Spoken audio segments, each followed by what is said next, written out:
What happens when you take 10 of the quickest and fastest unmodded drag cars from the game BeamNG.drive and try to take them on a cross-map cruise, making several 8th-mile timed runs along the way? Will they survive it?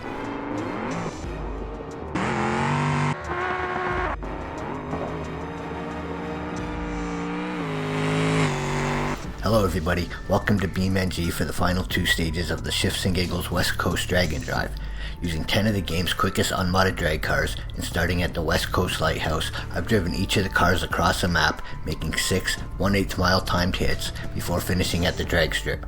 The car with the best average elapsed time wins. Once I started up each of the cars and pulled out of the lighthouse parking lot, there was no more tuning, repairing, or resetting, and the engines were kept running all the way to the end. In the last episode, the cars hit the highway outside of town for back-to-back stages, which were once again dominated by the so good it's almost unfair Chevette Scintilla. Still holding on to second place, heading into the final stages today, is the wounded and slowing Bruckell Moonhawk, with the Gavro Grand Marshal on death watch as well, running third.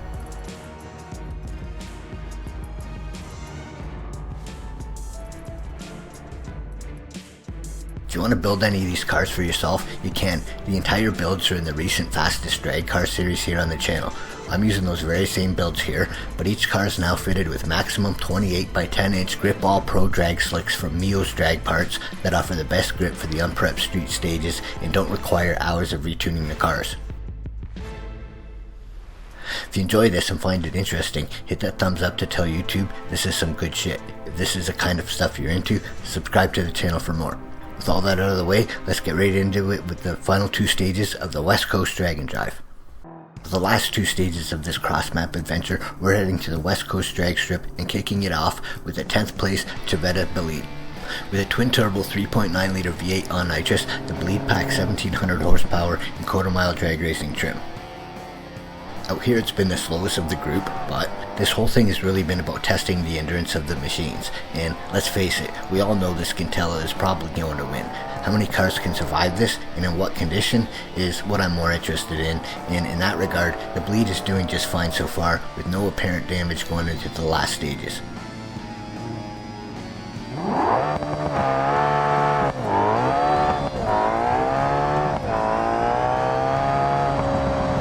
5.480, and the Bolide survives another screaming clutch dump to put up another decent enough pass on the return road.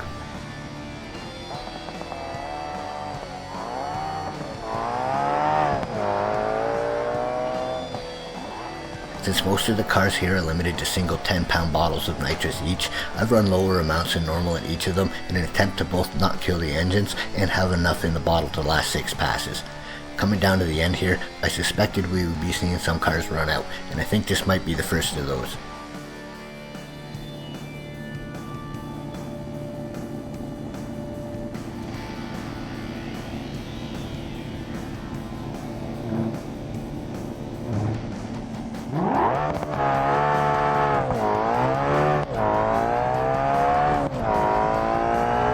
All at a laughing gas, the Bolide completes its final pass here, running a 5.755 to finish with a 5.512 second average.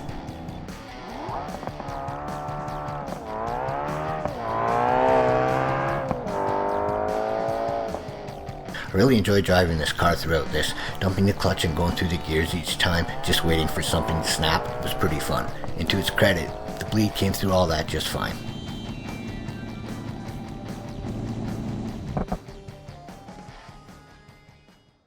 Rolling it ahead of that trail of smoke is our number 9, Gavro Burnside Porky. This piggy packs a 423 cubic inch V8 supercharged on nitrous and makes 1878 horsepower and peak quarter-mile trim.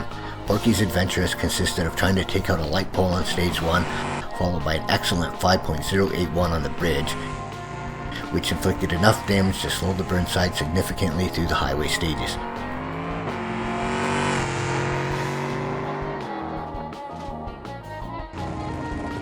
We'll have to see if there's 2 more passes in there. I can't imagine there's much oil left.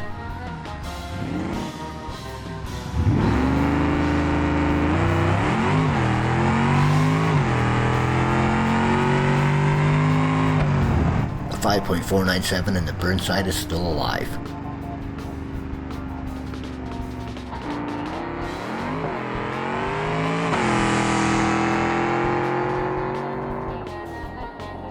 Knowing I didn't have enough nitrous for 2 more hits, let alone if Porky would take even one, that pass was made without. I figured it was better to save it for the final stage, where if it blows, I can still coast it through to complete the event.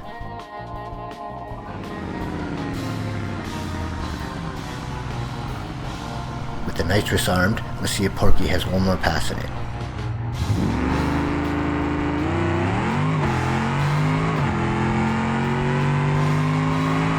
It does, and a 5.324 is not a bad one all things considered, and Porky is done with a 5.406 second average.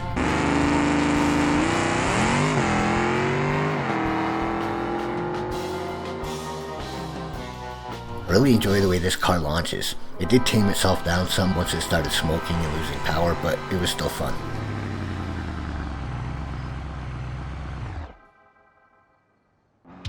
Okay, the next up is number 8 on the list, the BeamNG.200BX.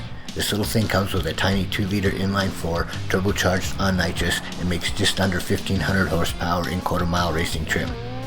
Much like the Chevette Bolide, this thing was never really going to compete for the quickest times here, and forgetting to turn on the nitrous for stage 3 didn't help it any, but it has been making consistent 5.2 second passes otherwise, and seems to be holding up just fine from those. The good news about leaving the laughing gas off for stage 3 is that there should now be plenty left for the last 2 passes.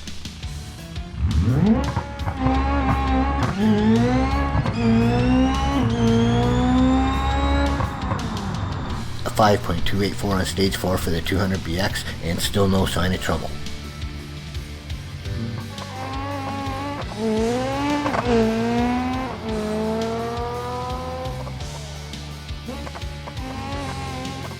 I enjoy running through the gears on these imports. When it's trying to lift the front end in between gears, it's even more fun.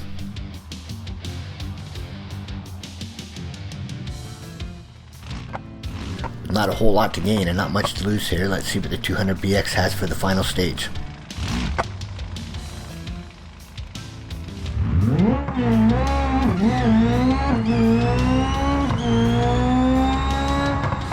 A 5.224, and that's the second quickest pass of the 6, and the 200BX is done with a 5.293 second average here on the West Coast.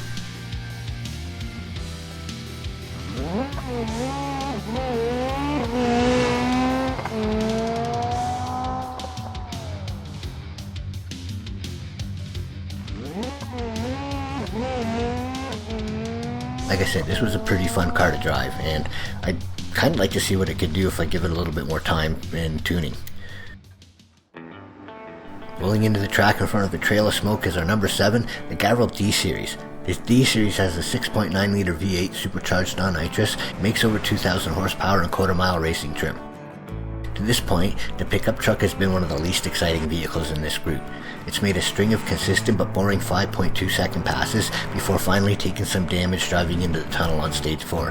Coming into the drag strip, it's in contention for nothing, and I can only hope it blows itself to shit or crashes spectacularly to justify my taking out on this tour to begin with. That said, here we go with stage 5.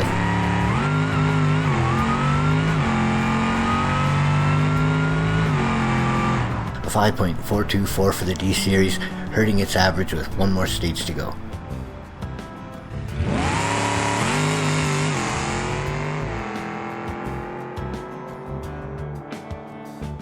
Before you get excited thinking that the slower ET means death for the D-Series is imminent, what we're mostly seeing here I think is the last of the nitrous getting used up.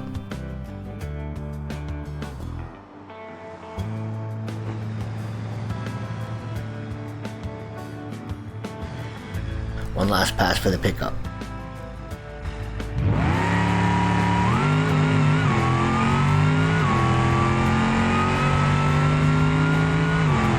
On utter nitrous 5.636 for the D-Series will drop the pickup truck to 8th place on the list now, behind the already finished 200BX.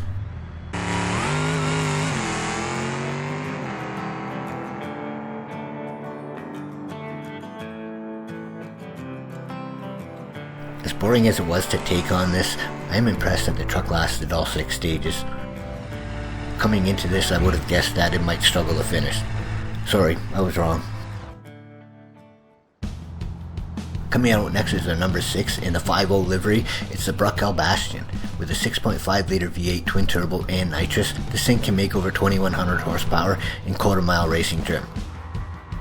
The Bastion has been strong when I wasn't forgetting to turn on the nitrous, putting up 5.0 second runs on 3 of the first 4 stages, and not showing any signs so far of feeling any of it.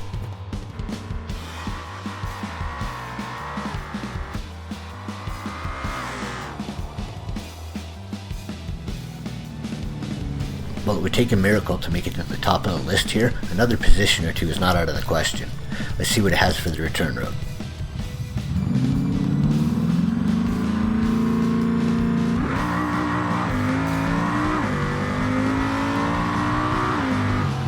How about a 4.940 for the Bastion, good enough to move up to pass the Barstow for 5th so far.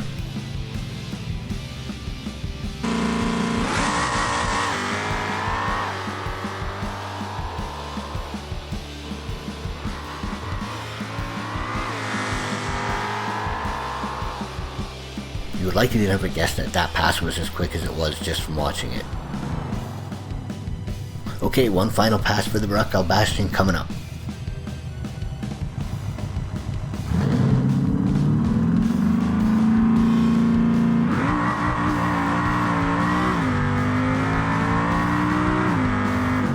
A 4.995 in another position for the Bastion as it completes a drag and drive sitting 4th, just 0.001 behind the Grand Marshal in 3rd.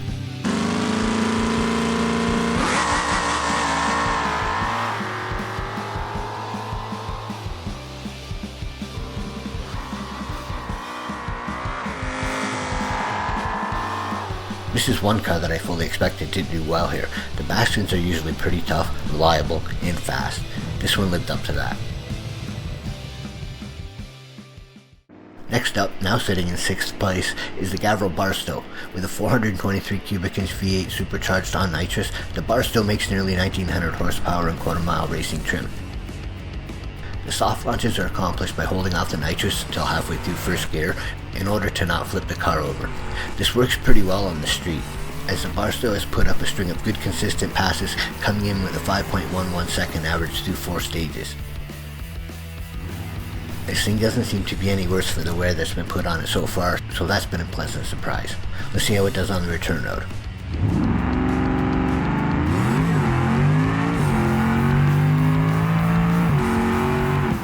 Still consistent, putting up a 5.109 to knock another thousandths off its average, but not quite quick enough to climb back to 5th.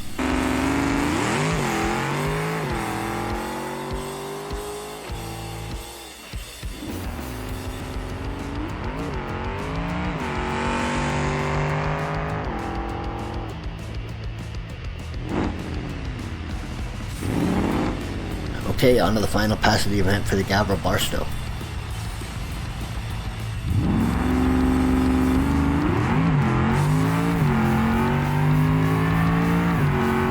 A 5.095 is the second quickest pass of the event for the Barstow, and it finishes with a 5.107 second average, holding on to 6th place.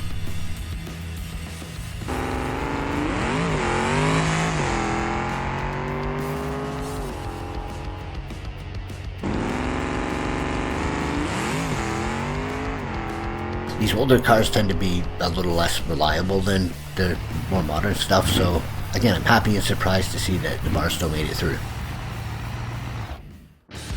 That brings us to number 5 on the list, the Gavril Bluebuck. The Bluebuck is fitted with a 423 cubic inch V8 supercharged on nitrous and makes nearly 1800 horsepower in quarter-mile racing trim. Street trim, the Bluebuck has put up 4 consecutive 5.0 second passes, coming into the final stage with a 5.065 average, and has shown no signs of wear or damage. It sits just 0.002 behind the 4th place and finished Bruckell Bastion in just 0.003 behind the 3rd place Grand Marshal. If there's enough nitrous left in the bottle, the Bluebuck could have a pretty strong finish.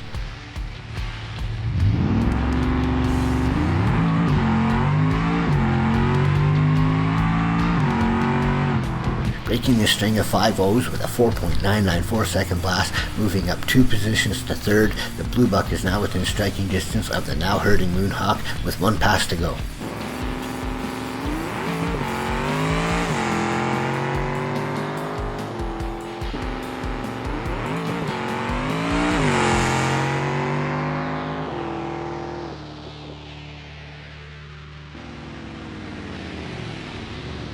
Let's see what happens heading up into the shutdown area for stage 6.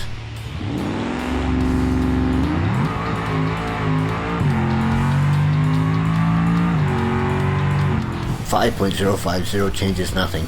The Blue Buck completes the drag and drive with a 5.051 second average, making it the 3rd best car so far, with 3 cars left to run.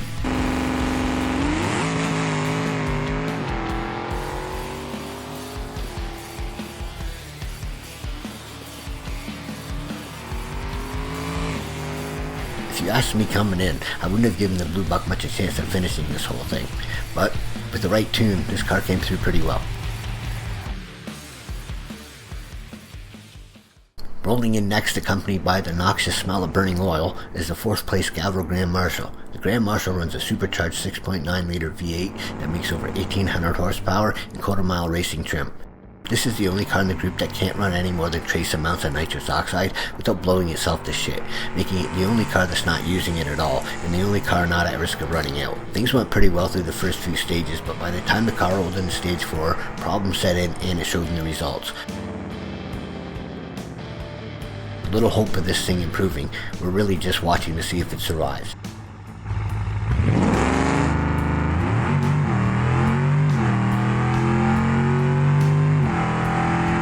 On the return road, the Grand Marshal runs a 5.174, dropping behind the Bastion into 5th place with 1 stage to go.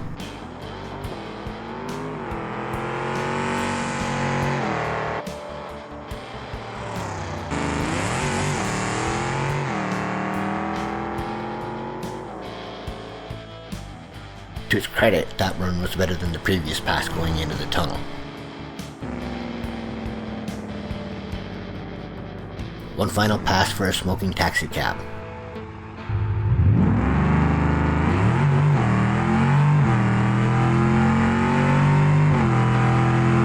Grand Marshal completes the event with a 5.194 second pass and a 5.100 second average. Good enough for 5th place unless something crazy happens in the last 2 cars.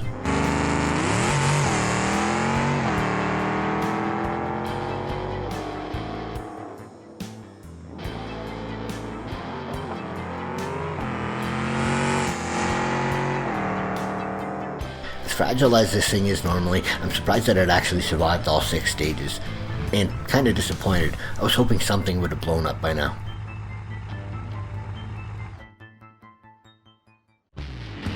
I haven't given up on that yet though, because here comes our number 2 car on the list, the Brockwell Moonhawk. Packing a 448 cubic inch V8 supercharged on nitrous, in quarter-mile trim this car makes over 2400 horsepower. Despite burning just as much oil as gasoline through most of the first 4 stages, the Moonhawk did run 3 consecutive 4-second passes to start this event, and it wasn't until stage 4 that it seemed to affect its performance any. Coming into the final stages with a 5.012 second average.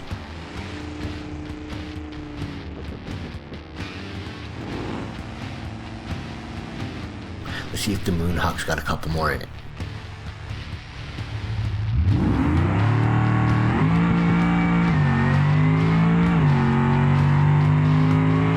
A 5.132 down the return road and a 5.036 second average brings the Moonhawk very close to dropping to 3rd.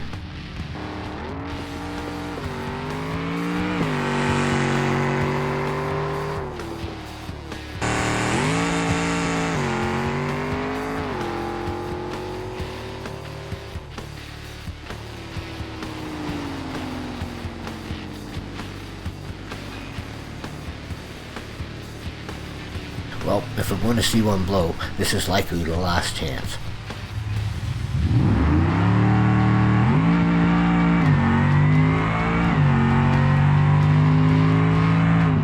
The Moonhawk runs a 5.128, completing the event with a 5.052 second average and dropping to 3rd place behind the Gavro Blue Buck by just 1/1000th of a second.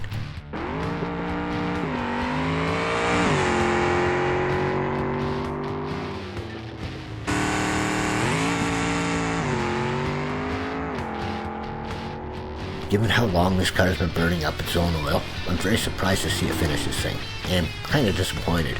I was hoping it would either win or blow. Oh well. Well, that leaves us with this. The car we all knew would dominate this event, and we were right. It's a Chevette Scintilla. Using a 5-liter V8, twin turbos, and nitrous, it makes over 2,400 horsepower in quarter-mile racing trim. On the drag strip, this car is run deep into the mid-6 second zone at over 226 miles per hour in the quarter mile.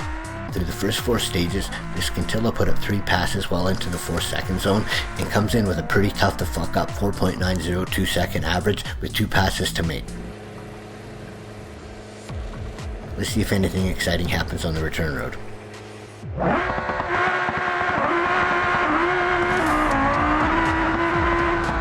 Nope, 4.994 for the Scintilla on stage 5.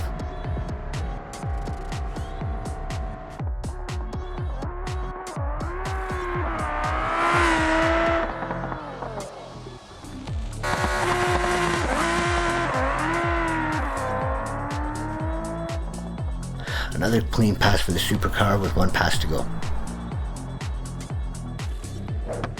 Here we go with the final pass of the West Coast drag and drive.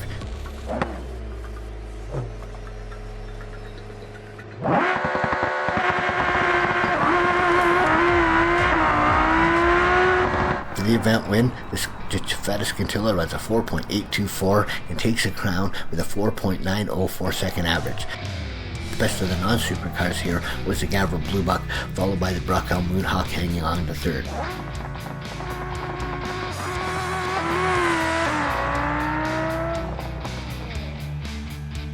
If you made it this far, I hope you enjoyed this series. I don't know if I learned too much from it other than I need to work on my street tunes a little bit, but I had fun and I hope you did too. Thanks for watching. Until next time, keep it in your own damn way.